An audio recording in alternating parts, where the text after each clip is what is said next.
So ఈ హార్ట్లో holes ఉన్నప్పుడు బ్లడ్ సర్క్యులేషన్కి ఏమవుతుందనేది చూద్దాం. సో నార్మల్లీ ఇట్లా కింద నుంచిను బాడీ పైనుంచి బ్లడ్ రైట్ సైడ్కి వచ్చి దాని తర్వాత కింద గదికి వెళ్ళి ఈ ఊపిరితిత్తులకి వెళ్తుంది. ఊపిరితిత్తుల నుంచి మళ్ళీ లంగ్స్ నుంచి లెఫ్ట్ సైడ్ అప్పర్ చేంబర్కి వచ్చి కింద గదికి వచ్చి బయట మెయిన్ ట్యూబ్ లోపలికి వెళ్ళిపోతుంది. సో నార్మల్లీ సపోజ్ ఇది ఒక స్క్వీజ్ చేసినప్పుడల్లా ప్రతిసారి ఒక 70 ml పంప్ చేస్తుంది అనుకుందాం యావరేజ్గా. సో ఈ హోల్ ఉండటం వలన ఏమవుతుందంటే ఇది థిక్నెస్ ఎక్కువ ఉండటం వలన ఇక్కడ కొంచెం ప్రెషర్ ఎక్కువ ఉంటుంది దీనికన్నా. సో చాలా వరకు బ్లడ్ లంగ్స్ నుంచి వచ్చే బ్లడ్ ఏదైతే ఆక్సిజనేటెడ్ బ్లడ్ మొత్తం బాడీకి సర్క్యులేట్ అవ్వాలో అది ఈ హోల్ మూలాన ఎక్స్ట్రా బ్లడ్ దీని లోపలికి వస్తుంది. ఇటు నుంచి ఇటు ఇంకొక 100 ml వస్తుంది అనుకోండి. సో ఇక్కడ 200 ml అవుతుంది. సో ఈ 200 ml లంగ్స్లోకి పంప్ అవుతుంది. మళ్ళీ దాని లోపల నుంచి 200 ml దీని లోపలికి వచ్చి లెఫ్ట్ సైడ్కి ఒక 100 ml మళ్ళీ రైట్ సైడ్కి వచ్చేస్తుంది. ఒక 100 ml కిందకి వెళ్తే ఈ స్క్వీజ్కి 100 ml బయటకు పంప్ చేస్తుంది.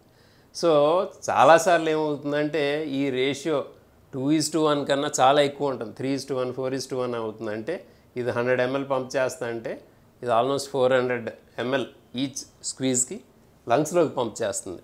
సో ఏమవుతుందంటే ఈ చేంబర్ పెద్దదైపోతుంది. నెంబర్ 2 లంగ్స్కి ఎక్కువ బ్లడ్ వెళ్తుంది.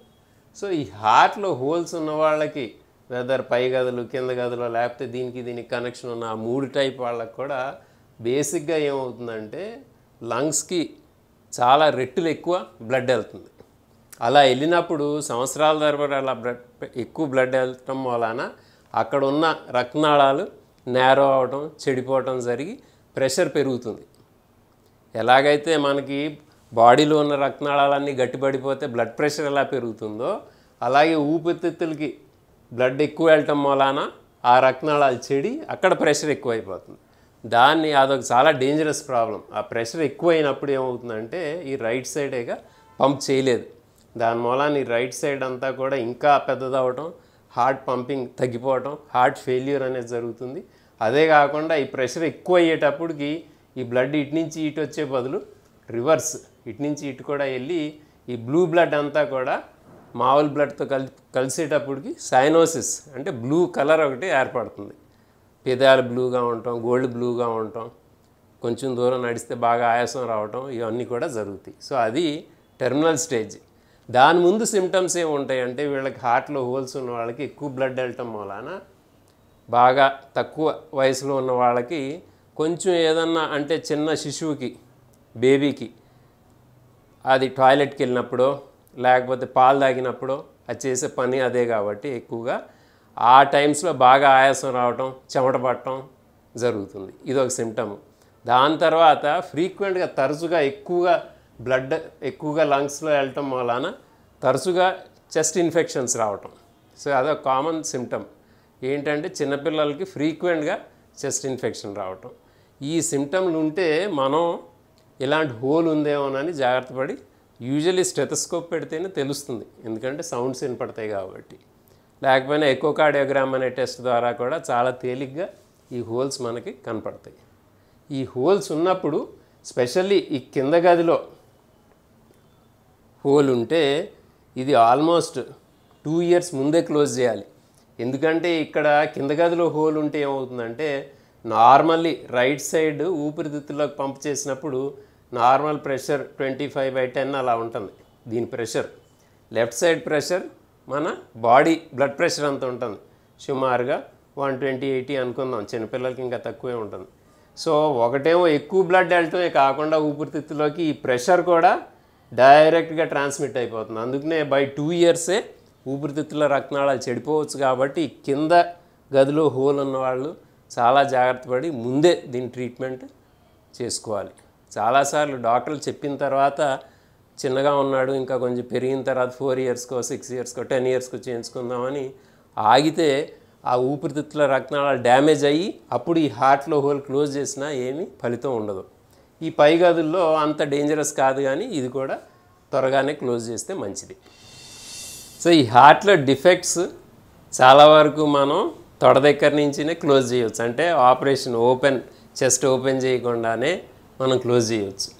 ఎలాగంటే సపోజ్ ఈ పై గదుల్లో డిఫెక్ట్ ఉందనుకోండి, ఇక్కడ తొడ దగ్గర నుంచిను పైనుంచిను వెయిన్స్ ఈ రైట్ సైడ్కి కనెక్ట్ అవుతుంది కాబట్టి మనం ఇలాంటి ట్యూబ్ ఒకటి పెట్టుకుని ఇలా వెళ్ళి ఈ ట్యూబ్ లోపల ఒక మెష్ లాంటిది ఉంటుంది, అంబ్రెల్లా లాంటిది.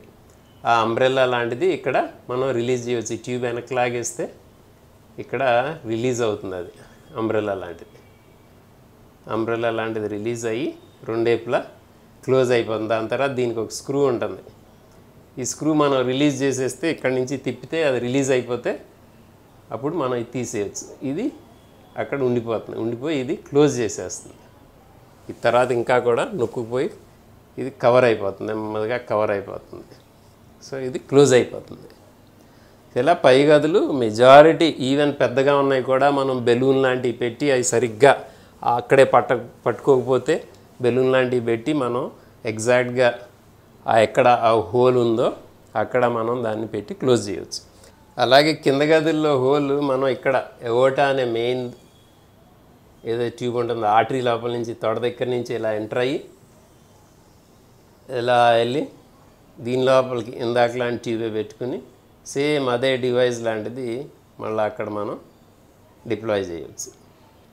డిప్లాయ్ చేస్తే అది కూడా అలా క్లోజ్ అవుతుంది. సో ఈ కింద గది మరీ పెద్దది ఉందనుకోండి, హోలు ఇంత పెద్దది వేయలేం కాబట్టి అప్పుడు ఈ పెరికార్డియం అని ఉంటుంది, దీనిపైన ఒక పొర లాంటిది తెచ్చి ఆపరేషన్ చేయాలి. సో చిన్న చిన్న హోల్స్ మెజారిటీ మనం కింద గది కూడా క్లోజ్ చేయవచ్చు.